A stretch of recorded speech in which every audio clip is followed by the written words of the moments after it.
What's up, guys? What I have here is super match competition rules.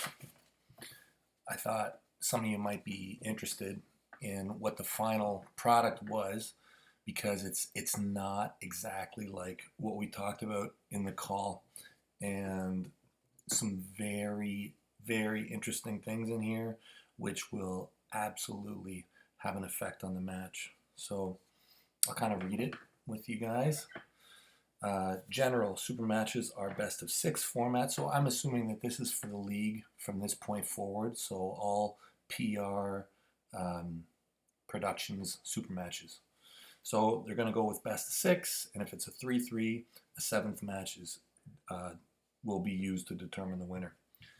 There'll be a coin flip to determine who selects side for the first pull, but with Michael and I, it's actually already been set. We had the big rock, paper, scissors war about a year ago, and I've just been waiting to cash that in. So on our match, I'll be starting with my palm facing the referee. Competitors have 30 seconds to grip. If no grip is established, the match will go to the strap. Strap can be applied before the set grip if both competitors agree. So that's interesting. So you got 30 seconds to get your grip, and if you both want the strap, then you move the strap. But if both competitors don't agree, I'm assuming at that point you carry on with the set grip, and that comes later. This is still general. At the start of the match, both competitors' shoulders shall not be less than a fist distance apart from the hand. Shall not be less than. Okay, so you just can't get, well, that's not a problem for Michael or I, because it's basically impossible for our arthritic elbows to get that close. But for a lot of guys, that means you just can't, you can't tuck right in on the go. That's fine. After each round, competitors will go to their corners where they will have 90 seconds to rest. So 90 seconds rest between rounds. Competitors will switch side of the table after each match. Great, that's real standard. Nothing shall be worn on either arm, hand, or wrist during competition unless agreed on by the head referee. So all pretty standard. Only chalk is permitted and can be applied to the elbow, hand, or wrist. Great. In the event of bleeding injury, a competitor must stop the bleeding to the referee's satisfaction. Band-aid or tape the size of a Band-aid on the wound is allowed, so I guess I'll have to get rid of my claws before I get there. Got to trim up. Any competitor exhibiting intoxication or otherwise may be disqualified from the competition. Well, luckily that's during the competition. Evan, you're not going to Dubai anytime soon. Rule 11, General 11. In case of any equipment failure, the referee has the authority to stop the match anytime. The match will be restarted with all fouls that occurred prior to the stop remain in place for the restart. It's great. So that's probably sort of like what we saw with Jerry and Mike in the finals. So if the strap failed or something like that, buckle break, whatever. During any discrepancy, video review and or match stoppage, both competitors are to report their specific corners until the referee calls them back to the table. Any infraction of this rule can lead to a foul, loss, or disqualification. That's great, but what that rule tells me is that looks like they will have video review, which is awesome. It's great to have video review. Nobody wants to win on crap, right? Yeah, video review, awesome. Any competitor who leaves the competition area, platform, or surrounding corners, either during the match or in the event of a rule discrepancy prior to any referee's decision, will be immediately disqualified from that match and forfeit any appearance fee or bonus monies for that match. Why is that rule in there? I can't imagine. Oh my God. You know, Wilt Chamberlain had rules written about him. So, I mean, it's cool that, some athletes are getting these special change in the game. You're not allowed to run away with your hammer anymore. 14. All rules shall be interpreted by the head referee. Um, and I really like that rule because, a set of rules is only so good. But if you've got a really good referee who can kind of see through all the garbage, they're gonna make the call that kind of is up and above all the written stuff. And Bill Collins, everybody knows Bill Collins is super great. So I don't know if he's going to be their full time ref. He'd be a good pick, anyways. There's a lot of good refs out there, but a good ref should have the ability to, just make the call, regardless of what the rules are. I like that.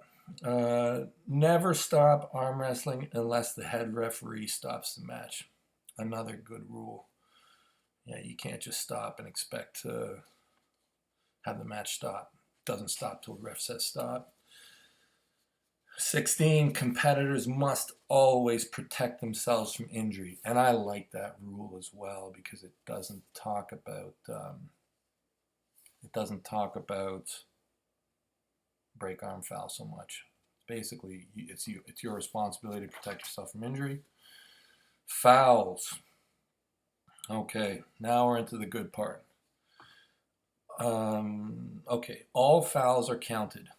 So when they say all fouls, that means running fouls, fouls before the match starts, stop fouls, which we'll get into. Fouls are infraction where position is gained. The match will be stopped. Okay, so this is different than what we were talking about beforehand leading up to the match. So that means if you do some giant hop or something where you gain an advantage, which really, I mean, you can argue that to death. I mean, most fouls you are gaining some kind of a position, but I guess referee's discretion, if it's considered to be a large foul, that's going to be a stop. So stop the match and restart. Running fouls are minor infractions where no position is gained. The match will not be stopped. Once a running foul is called, that competitor must correct the foul immediately or they will continue to accrue fouls. So, like, you get blown off the side. If you don't put it back, he's probably going to give you one foul, tell you to get it back. If you don't, 2 fouls. And on your 3rd foul, you got yourself a loss. So that's tricky, deciding what's a running foul and what's a stop foul. Hey, that's why those refs get paid the big bucks. Tough stuff. Okay, so here we go. All of the below result in a foul. When closing your hand, and I'm going to guess when closing your hand on the command close your hand, you cover your opponent's thumb knuckle. Okay, so that's pretty standard. If you cover that guy, you get yourself a foul in the set. After the command, close your hands, and prior to go, any movement of the hand, wrist, arm.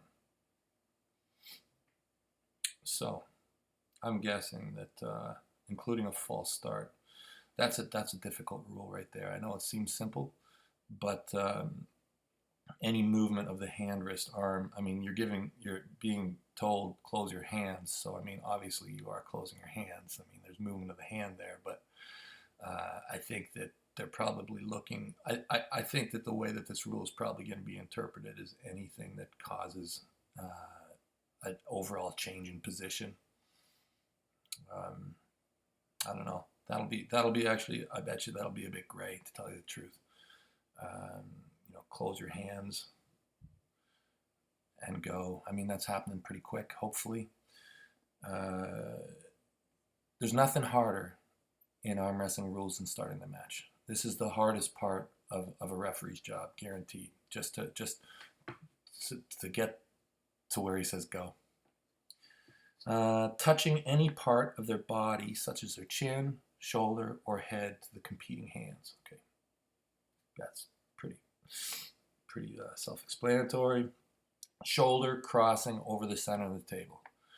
So that was written in there. It's not in all rule sets, but I'm glad that's in there. I think it can get pretty wild. I mean, you can be throwing that thing over, and elbow losing contact with the top of the elbow pad. That's another interesting thing. Elbow losing contact with the top of the elbow pad at any time during the match. So if somehow you get that thing wedged on the side, for example, that might not be considered the top of the elbow foul, the top of the elbow pad. Here's my favorite. If one foot is not in contact with the floor during the match, I've never seen this called in my entire arm wrestling career. Nobody's ever looking at the feet. I don't know if it's even possible to tell if you're dancing around in one. To me, that's kind of a crazy rule, but I don't think it'll have any impact whatsoever. Referees aren't even looking there. Okay. If a competitor attempts to delay a match by not staying at the table. Okay, so that's good. So that means basically the time structure is going to be enforced. Losing contact with the peg with non-competing hand. That's also a foul. Intentionally pushing your opponent off the elbow pad. That's another really interesting rule to me, because it's so hard to say I was going for the pin or was I trying to blow him off the pad. So interesting rule.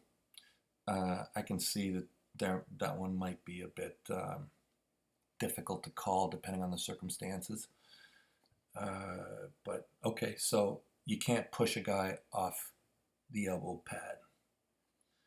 Competitors cannot drop the competing shoulder below the level of the elbow pad when in a neutral or on their losing side of the table. This can be determined when the humerus declines toward the shoulder dropping. Okay, so there you go. So if you're in a neutral position and that shoulder dips below parallel with the table, you're going to get a foul.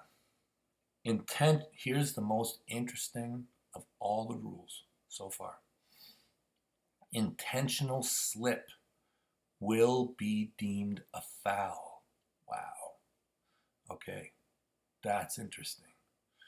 To me, this is the most interesting rule because WAL, Arm Wars, both of them have basically said all slips go to straps, which has been fine.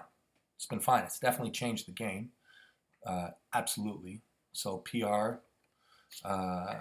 rules state intentional slip will be deemed a foul. And they go into that at the end.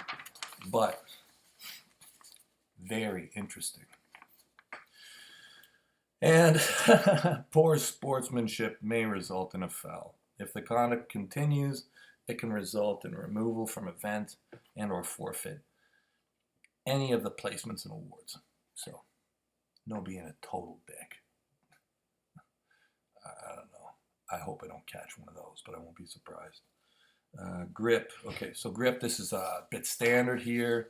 Competitors must keep one, okay, this foot thing. Okay, so you got to keep one foot in contact with the floor. I have no idea what that's all about. If that's even an advantage, really. I've never thought about it too much. Maybe there's some ridiculous advantage when, I don't know, maybe that's to keep both so you don't stand on the table or something crazy. I don't know why it's in there. Competitors must keep non-pulling hand in contact with peg. Competitors must follow commands of the referee during the set. Competitors must set their elbow on the elbow pad, square the shoulders, and present an open hand. The angle of the competing arm must result in the fingers pointing at their opponent. This is all pretty standard stuff. The referee will center the hands on the table, webbing between the thumb and the index finger of the hand of each competitor will be level. Level. Okay, so that means probably going to start a bit low. Level. I mean they're the same, or does that mean they're parallel? Anyways, will be level, close, and tightly set. Competitors' hands must be palm to palm, flat together, with no separation, to the satisfaction of the referee. The referee will hold the competitor's fingers while he gives the command, close your thumbs. The referee will command the competitors to close your hands. Referee must be able to see competitors' top of the thumb knuckles. Competitors must keep their wrists straight. When closing their thumbs and hands, the referee will give the command, go, to start the match. So there's no ready. No ready. Pin. Competitors must touch the pin pad or any portion of the wrist to the fingertips of their opponent. Must touch to the pin pad any portion from the wrist to the fingertips. Okay, so standard. A parallel pin will occur when any portion of their opponent's wrist to fingertips breaks the pin line. Yeah, okay, so that's the line between the two pads, so it doesn't have to touch it. You can go below anywhere. Pretty standard. Okay, so back to the slip, which is so interesting to me, because this is a bit new in a lot of pro formats. I know PAL does it, but UAL does it. But WAL and Arm Wars, which is the league that Mike and I have mostly been operating in, hasn't done it. Okay, so slip. When the hands separate completely during the match, a strap shall be applied. A slip deemed intentional by the referee will be considered a foul, and no strap is applied. The foul will be called when a competitor lifts his fingers off the opponent's hand prior to a slippage. A competitor closes his fingers as to make a fist inside his opponent's hand.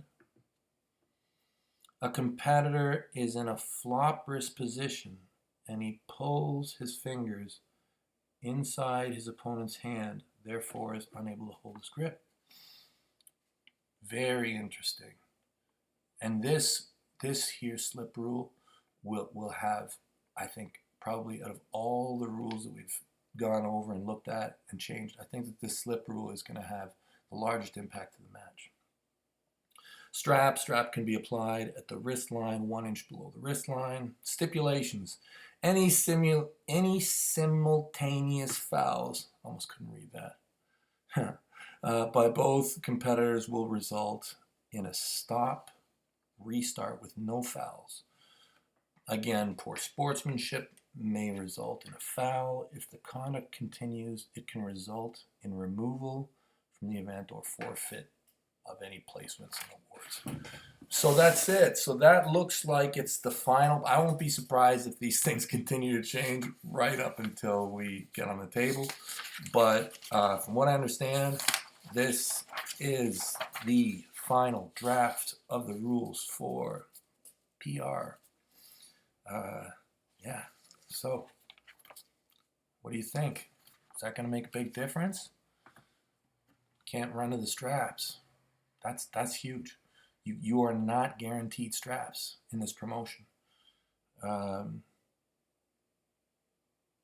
And you get a restart if you do a big foul. These are two big differences in what we've kind of been anticipating and what is, I'll tell you, from my perspective, as an athlete, I'm totally happy with these rules. I think it's totally cool. As long as both people have the same set of rules, it's great. No concerns. Oh my God, what is it now? I'm terrible with counting. What is it today? Monday? Is it Monday today? I don't know. Anyways, we're getting close. Monday or Tuesday. I have no idea. Okay, guys. Well, link in the description for the match. I'm ready. Mike's ready. It's going to be fantastic. Thanks for watching. Hope you enjoyed.